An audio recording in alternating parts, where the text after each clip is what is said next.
अरे सबसे बड़ी बात तो यह है कि जिस पार्टी के अंदर पार्टी की अपनी बहू का सम्मान न हो सका, अपर्णा यादव का सम्मान न हो सका, वो पार्टी मेरा क्या सम्मान करेगी। बड़ी हैरानी है इस बात कर की कि उन्होंने मुझे पदमुक्त सिर्फ इसलिए किया है कि मैंने अनुशासनहीनता की है।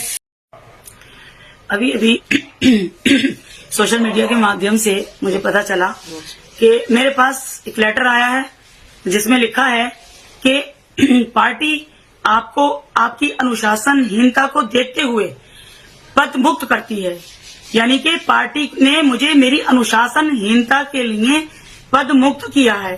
समझने की बात इसमें यह है कि राष्ट्र हित की बात करना, सभी समुदायों की बात करना, पूरे देश की बात करना, सच और इंसाफ की बात करना, मुसलमानों के साथ साथ हिंदुओं की बात करना, उनके धर्म का सम्मान करना, उनकी धार्मिक भावनाओं की, उनकी आस्थाओं का सम्मान करते हुए और इस देश की बात करना, अब क्या ये अनुशासनहीनता कब से होने लगा। मुझे बड़ी हैरानी है इस बात कर की कि उन्होंने मुझे पदमुक्त सिर्फ इसलिए किया है कि मैंने अनुशासनहीनता की है।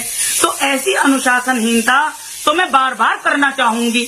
तो जाहिर सी बात है, मैं समाजवादी पार्टी में रहने का फिर मेरा कोई मतलब नहीं है। वो पार्टी मुझे रखेगी ही नहीं।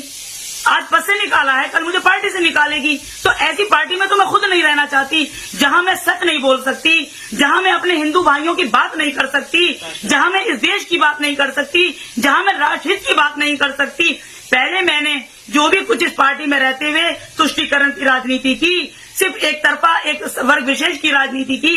लेकिन जब मुझे आत्मज्ञान हुआ, जब मुझे मेरे जमीर ने, मेरी आत्मा ने मुझे झंझोड़ा और मुझे लगा कि जिस देश में मैं रहती हूँ मुझे उस देश की बात करनी चाहिए, जिस देश का मैंने नमक खाया है, मुझे किसी पार्टी की बात नहीं करनी चाहिए, मुझे अपने पूरे देश के, अपने सभी भाइयों की बात करनी चाहिए। तो इसके लिए मुझे पार्टी से पद मुक्त कर दिया गया। अरे सबसे बड़ी बात तो यह है कि जिस पार्टी के अंदर पार्टी की अपनी बहू का सम्मान न हो सका, अपर्णा यादव का सम्मान न हो सका, वो पार्टी मेरा क्या सम्मान करेगी। तो ऐसी पार्टी को, ऐसी उन्होंने मुझे पद मुक्त किया है, लेकिन मैं ऐसी पार्टी की प्राथमिक सदस्यता से और अपना हर ताल्लुक तोड़ती हूँ, प्राथमिक सदस्यता से इस्तीफा देती हूँ। मैं ऐसी पार्टी में बिल्कुल भी रहना नहीं चाहूंगी। मुझे कभी कुर्सी का लालच न था, न है, न मुझे पद का लालच था, न है। मैं तो हमेशा से सोशल वर्कर की हैसियत से, एक लेखिका की हैसियत से, एक कवित्री की हैसियत से भी मैं हमेशा अच्छा काम करती रही हूँ। लेकिन मुझे लगता था कि समाजवादी पार्टी में रहकर मैं अपने दिल की बात नहीं कर पाती थी, मैं अपनी आत्मा की बात नहीं कर पाती थी और मैं राष्ट्रहित की बात नहीं कर पाती थी। इसका मुझे बहुत समय से अफसोस हो रहा था। लेकिन जब मैंने पार्टी के पदों का लालच न करते हुए अपने दिल की बात मानते हुए सच बोला तो मुझे उसकी सजा मिल गई। ये सजा नहीं है।